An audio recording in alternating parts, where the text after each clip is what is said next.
Hello guys, magandang umaga. So ngayon naman, another tutorial, tuturuan ko kayo kung paano nga ba mag-generate ng Payment Instruction Number or PIN ng Pag-ibig for year 2026 as an employer.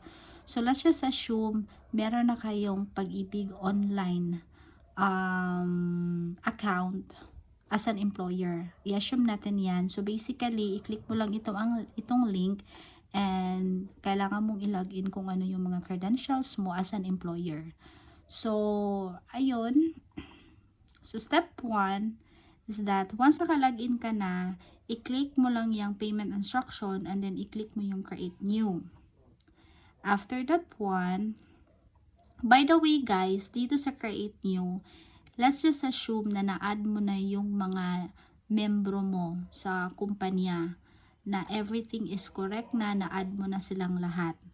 And then after that one, dito is that kung ibabayaran mo is member savings, so i-click mo yung member savings, then ano ba yung period covered.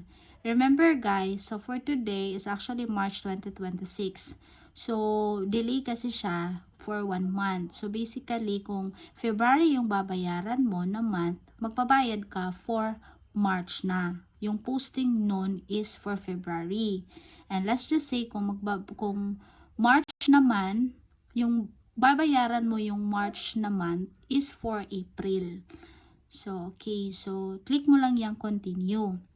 After that one, if everything is correct na, remember ha, kailangan na-add mo na yung mga empleyado mo before mo siya i-continue. So, as you can see here, you need a confirmation. So, kailangan all entries are correct na ba? So, i-click mo lang yung yes. So, after that one, dito ka na ma-route dito sa step 4. So, as you can see, meron siya, hindi lang siya ma-clear.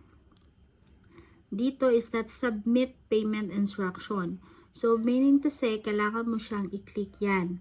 And then, as you can see, yung babayaran ko, since dalawa lang naman yung empleyado ko, that's actually 800 pesos. Hindi lang siya clear, but that is 800 pesos. So, i-click mo lang yan, submit payment instruction once everything is correct. After that one, this is it. So, as you can see, nandito na yung payment instruction number. So, that will be your reference. So, as you can see, ayan, meron na siyang payment instruction number.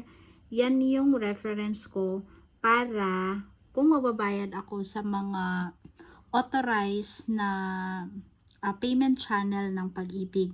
By the way, nagbabayad ako sa USSC or sa Western Union kasi yung posting nila is madali, like 1 business days lang, like tomorrow posted na yung Pag-ibig ko. And then after that one is everything is correct, then i-download mo lang yan para meron kang copy. So that's it, ganun lang siya ka-easy guys. So kailangan mo lang siyang bayaran on time para iwas